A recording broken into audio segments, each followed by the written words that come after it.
I spent several years working as a performer on a cruise ship. I learned a hell of a lot whilst I was there, most of all, how to stay in shape on board. When I first got there, I had so many questions. How am I going to track calories? What do I do when the ship rocks and I'm mid-lift? Am I ever going to find the balance between work, fun, and training? In this video, I'm going to show you how I worked through these things and the exact method I used to get into the best shape of my life. Stick around to the end to find out how I would structure my weeks. Let's start with the hardest thing to manage on board: nutrition. There's no real way to know what it's cooked in, how much it weighs, or the real nutritional value of anything. That being said, I still managed to track my calories. Not by being 100% perfect, but by using the knowledge I've built up over years in the fitness industry, along with guesstimations and research. It wasn't perfect, but it did the job.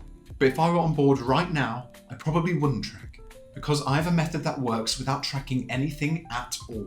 And you can grab it completely for free in my Cruise Performer Nutrition Guidelines. Link is in the bio. In there, you'll learn how to plate up your meals, keep food quality high, and manage the different restaurants on board, all without stressing about calories. I use it with my clients, and it's proven to work time and time again. The next thing I'd focus on are my workouts. My split on board was a 5-day split. That isn't completely necessary. You can still get the same stimulus with a 4-day split.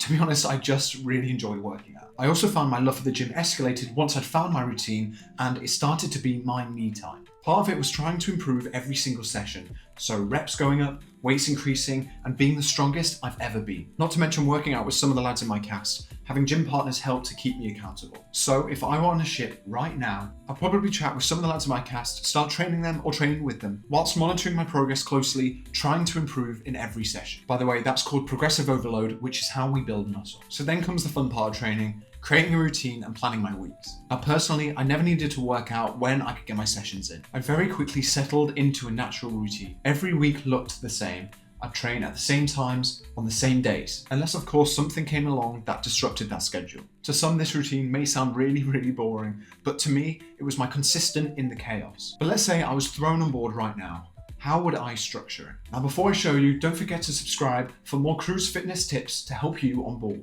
Day 1, turnaround day. 6 p.m. show. I made this a day off. It's either a day to get off and grab supplies, or I'd have muster. Day 2, an 8 p.m. show. I gym first thing in the morning, potentially getting off the ship after it for a few hours. Day 3 would be a 6 p.m. show. I gym first thing in the morning and potentially get off the ship after it for a few hours. Day 4, we wouldn't have a show. I'd also take the day of training and it would be my only full day off. It's also the day I'd most likely have a drink, as I knew I wouldn't need to sing the following day. Day 5 would also be no show, but I want to get back to my rhythm and prepare myself for the week, so I'd gym first thing in the morning and potentially get off the ship after it for a few hours. Day 6 was the heaviest day. We'd have a tech run and 2 shows. I would gym straight after tech run, then a few hours break until the shows. And day 7 would be a 6 p.m. show.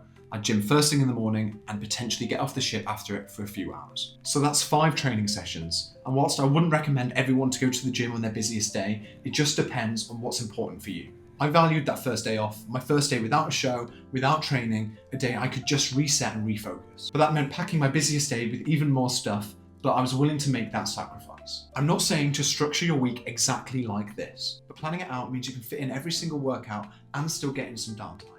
To sum it up, if I were on a cruise ship right now and wanted to stay in shape on board, I'd monitor my nutrition using the Cruise Performer Nutrition Guidelines to keep me on track, work out 5 times in my week, progressively overloading, whilst training with some of the guys in my cast. And I'd be planning and structuring my schedule so I get the most out of my training on board. Hopefully this video was helpful for you. If you want more guidance or help building a structure on board, message me on Instagram @MichaelCruiseCoach.